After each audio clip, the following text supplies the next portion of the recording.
Ronda. Welcome to my channel and my pilot episode, which I'm hoping gets picked up by NBC, because friends money. I will be baking various things and discussing topics that I find entertaining or otherwise interesting. Warning: the following video contains conspiracy theories with mythological and religious references. Also, there is some adult content which may not be suitable for all audiences. Viewer discretion is advised. That said, today I'll be making French bread and discussing the Large Hadron Collider, or LHC. There are many conspiracy theories surrounding LHC, which I will list in the comment box below, but today we will be focusing on the fact that LHC is being used as a wormhole to open a gateway to an ancient god.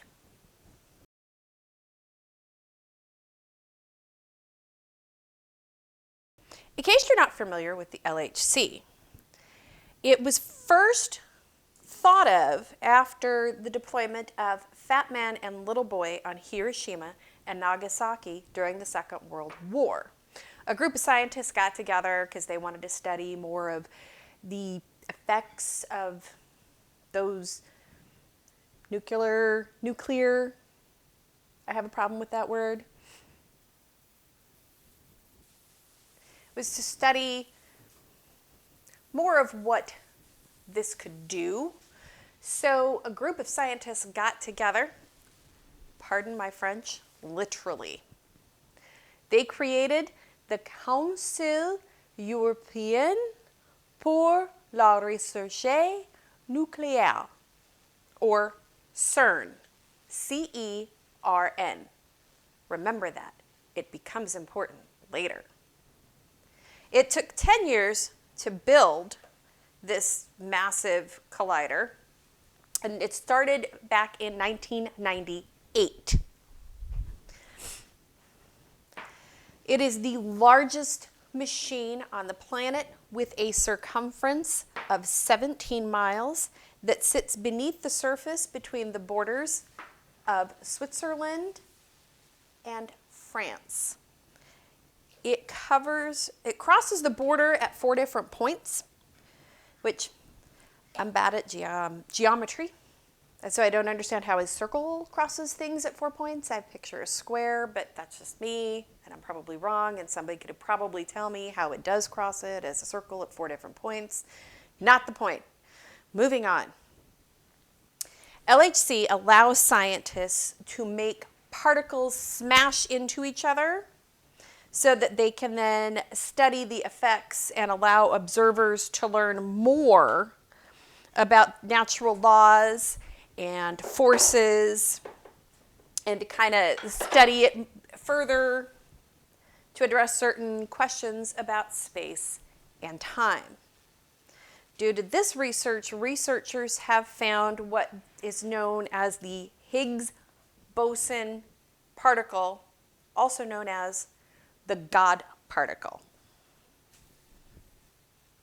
It's also said to have aided in the invention of the internet.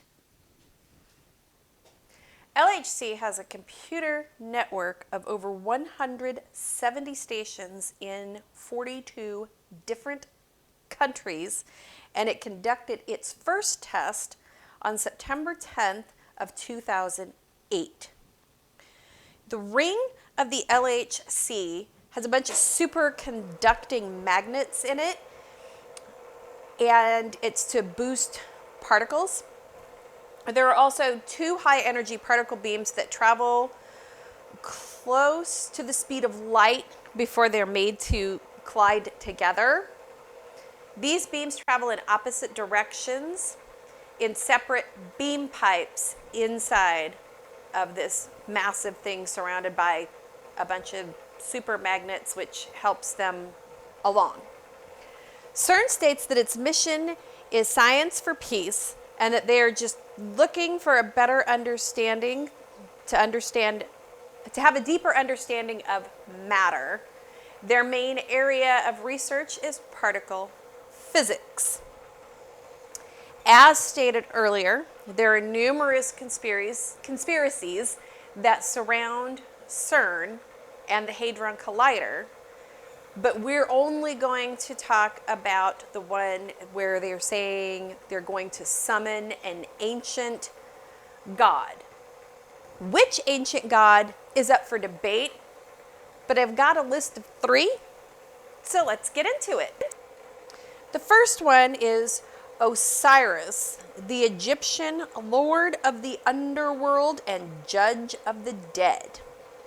Osiris is one of the most important gods in all of ancient Egypt.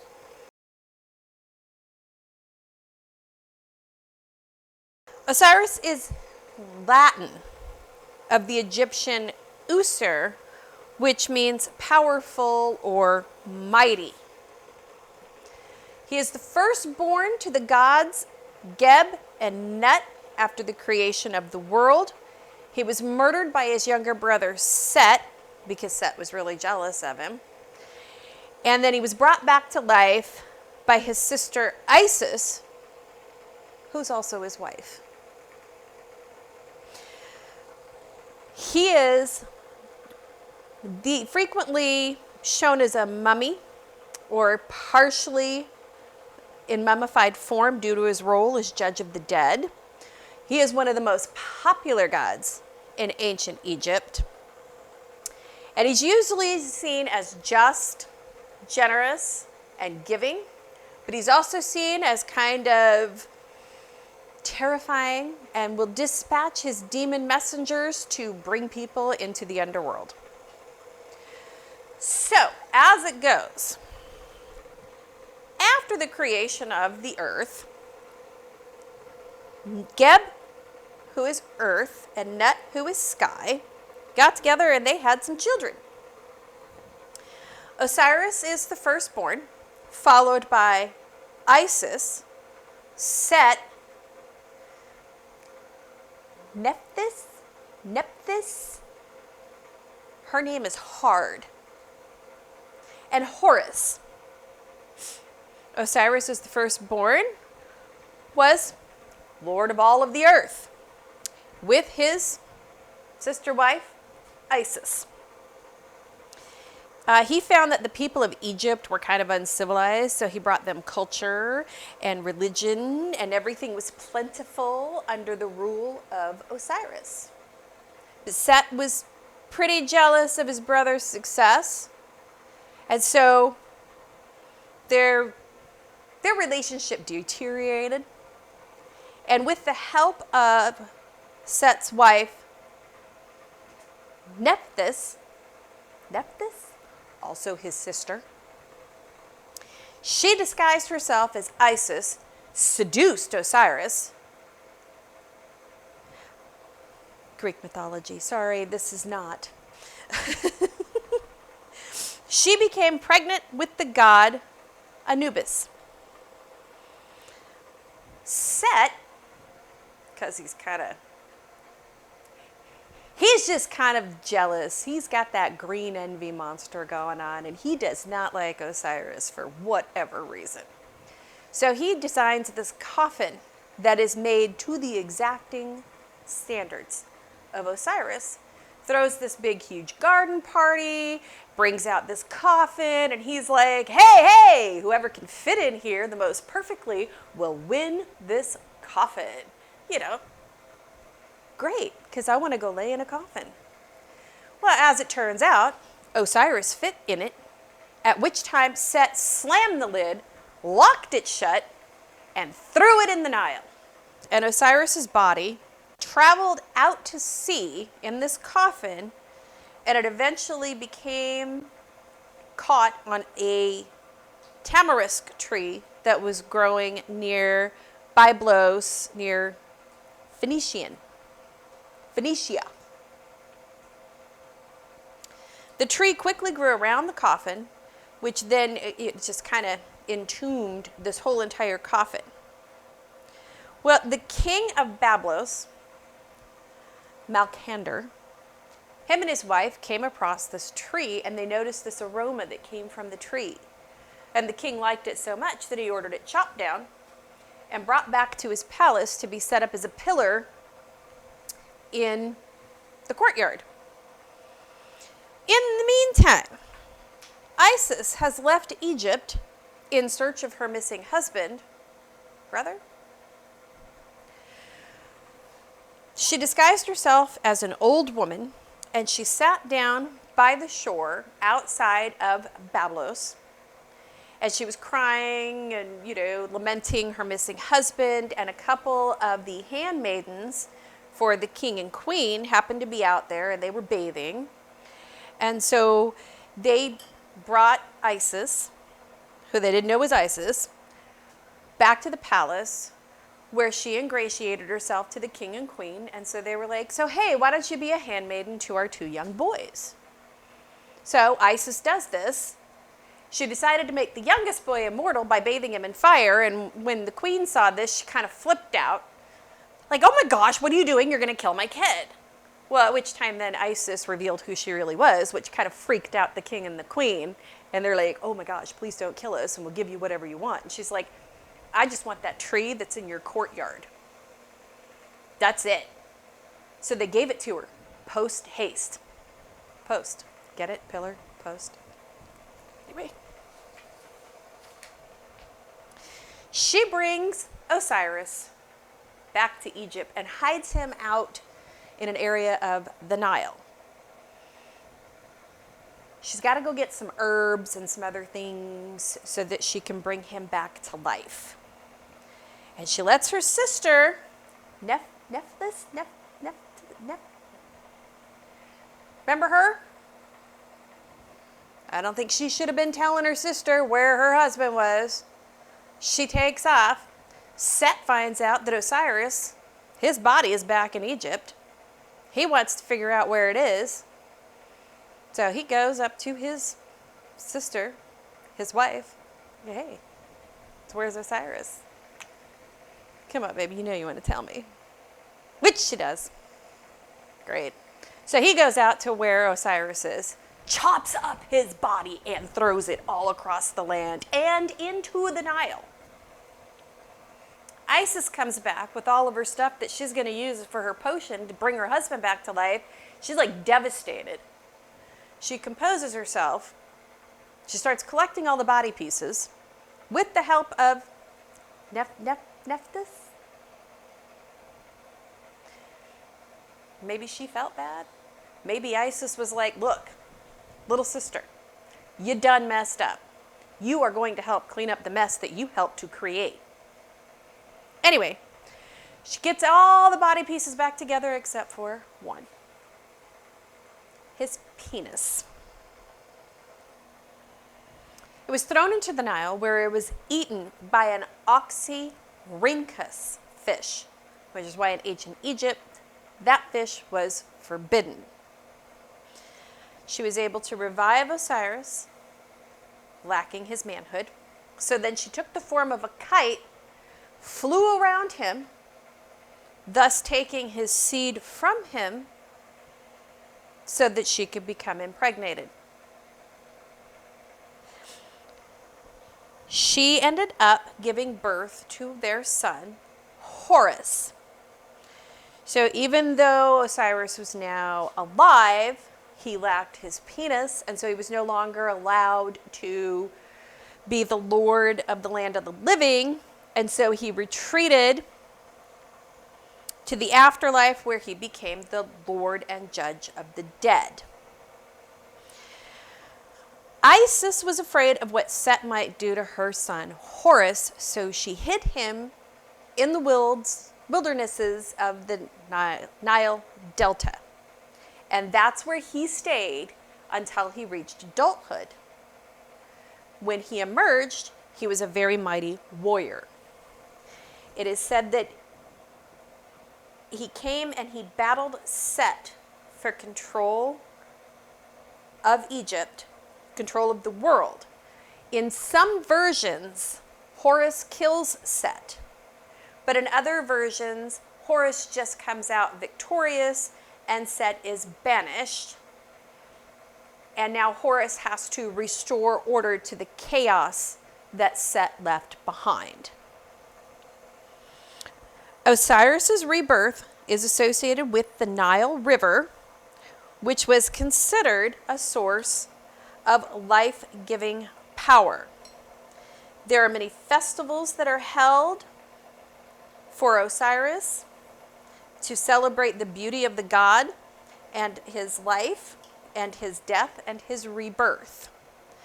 There is a festival for the fall of the Nile to commemorate the death, while the Djed Pillar festival celebrates his resurrection. The best guess for why Osiris will be the god summoned is due to the Osiris device, which I guess people are saying is a stargate that ancients used to travel between worlds. So the next god that they say might be the one being summoned is Shiva. Shiva is one of the Trinity. Watch out for my dog. I think the postman's coming to kill us. Apparently he doesn't like Shiva. Hey, shh, shh. Give us just a minute.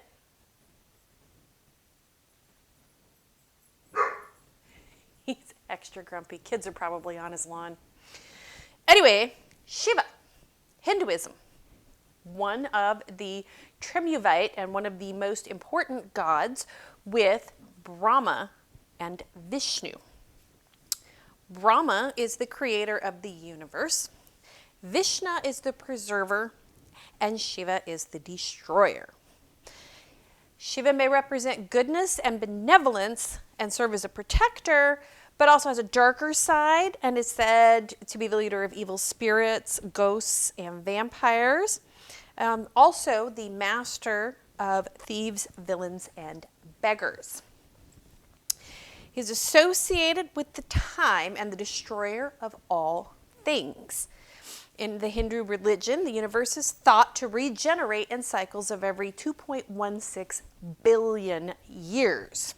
Shiva destroys the universe at the end of each cycle, and this allows for a new creation. He destroys it by doing this cosmic dance of death. He also abstains from all forms of indulgence and pleasure and concentrates on meditation as a means to find perfect happiness. He is often depicted as having a blue face and a white body. He also has a third eye, which represents wisdom and insight. This is also believed to be his source of untamed energy, which he probably needs when he does that cosmic dance of death. It is said during one of his times of meditation, the goddess Kama, the love god, came and interrupted him. He opened his third eye, and it consumed her with fire. She survived because Shiva's wife, Parvati, intervened. He wears a cobra necklace, which signifies his power over the most dangerous creatures, and some say it also represents Shiva's power of destruction and recreation. While other Hindu gods are usually depicted in lavish surroundings, Shiva is depicted as wearing animal clothing, animal skins, and is usually set in a more austere setting, usually in a yoga position. And always by his side when she is present is Parvati. Sometimes he's represented as half man, half woman, split down the middle of his body, with one half resembling him and the other resembling his other half, Parvati. According to one Hindu story, Shiva did almost signal the end of the universe before its time. Shiva married the goddess Sati, much to the disapproval of her father, Daksha. her father was having a prayer ceremony, and all the gods were there except for Shiva. Sati was very upset and offended on behalf of her husband, and it is said that she prayed fervently and then threw herself into the ceremonial fire that was burning. At this time, Shiva was deep in meditation, but as soon as Sati threw herself in the fire, he awoke and became incredibly angry. He started to do this dance, this cosmic dance of death, and was only stopped when the other gods sprinkled the ashes of Sati, his wife, on his body. He then went into many, many, many years of meditation until Sati was reborn and reincarnated as Parvati. The reason that many believe that Shiva will be the god that is summoned is India gifted to CERN a statue of the dancing Shiva, the dance of death, the cosmic dance of death. He is surrounded by a ring in this statue, which they say the rings of LHC. There is also said to be Sanskrit writing that is locked inside of the collider and guarded. And there is also a small plaque in Sanskrit next to or underneath the statue of Shiva, which is at the Geneva campus of CERN. So lastly is Cernunnos. Cernunnos. Remember when I told you, remember CERN, C-E-R-N, CERN, Cernunnos? This is the big one that everybody thinks, yep, this is the guy. Cernunnos, according to some sources, is the Celtic god of death and rebirth. And in other sources, he is the Gaelic god of beasts and wild places. He's often called the Horned One and is the mediator of man and nature. Some depictions of him show him being surrounded by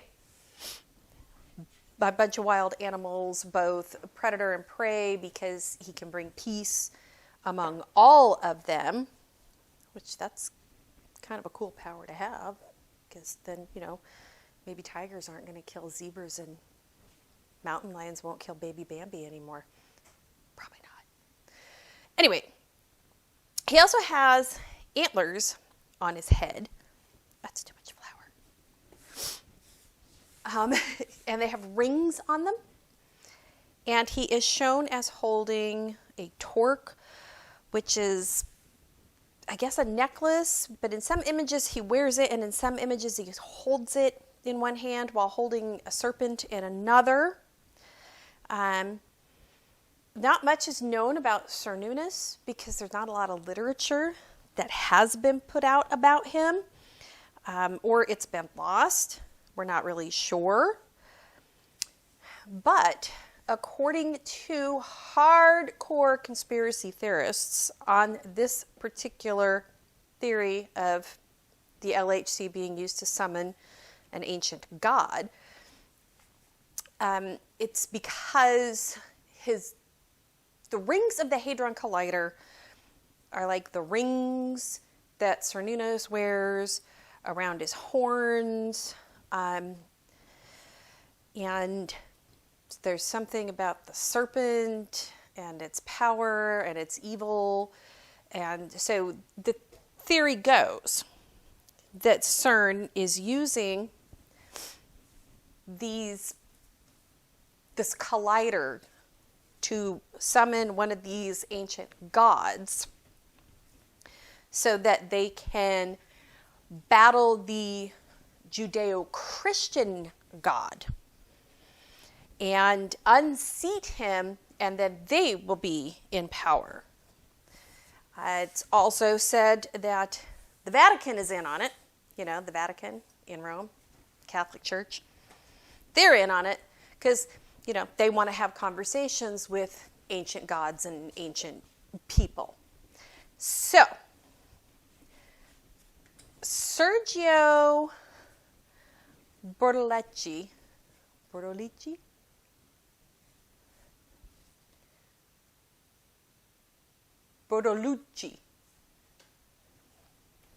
Sergio Bortolucci, who's the director of research and scientific computing for CERN, has said, quote, "The Large Hadron Collider could open a door to an extra dimension, and out of this door might come something, or we might send something through it." I also feel compelled to note that I'm not really sure why Shiva is considered an ancient god, because when I'm looking at ancient gods, sure, okay, Sir Nunus, Celtic god. I don't know of many people that still worship Sir Nunus. I don't know of many people that still worship Osiris in Egypt. But Hinduism is still a very much practiced religion, mostly in India. And Shiva is a very holy god in that religion. So how Shiva ended up as part of these theorists' whatever is kind of unknown to me. I don't really understand it because, again, Shiva's not really an ancient god that I would consider an ancient god. And so I hope that anybody who practices Hinduism doesn't come at me because I put it in there. I get it. He's one of your gods, and it's very important. But have you heard these stories? Are you familiar with any of this? And if so, what are your thoughts about it? Let me know in the comments below, you know, what you think about the Hadron Collider, and maybe it's being used to summon an ancient god, and maybe it's just actually there to study matter, bang some particles together, see what happens when they explode together, study nature, find peace. There is a whole YouTube video that I got sucked into. It's about an hour long that does discuss every single theory surrounding LHC, including the one that I've talked about today. You can look it up. You can find it. It's, like I said, it's over an hour long. So if you feel that you want to put the time into that particular video, I would welcome you to go find it. Maybe give it a listen to. If you liked this content, you know, and like I said, we're still hoping that, you know, NBC will pick up my pilot, you know, get the option. That'd be pretty cool. But if you like this, click like, click subscribe, and don't forget to hit that little bell icon so that you'll be notified when I post videos in the future. So, this is the final result of my baking today. Thank you again so much for joining me, and happy conspiracy theory hunting.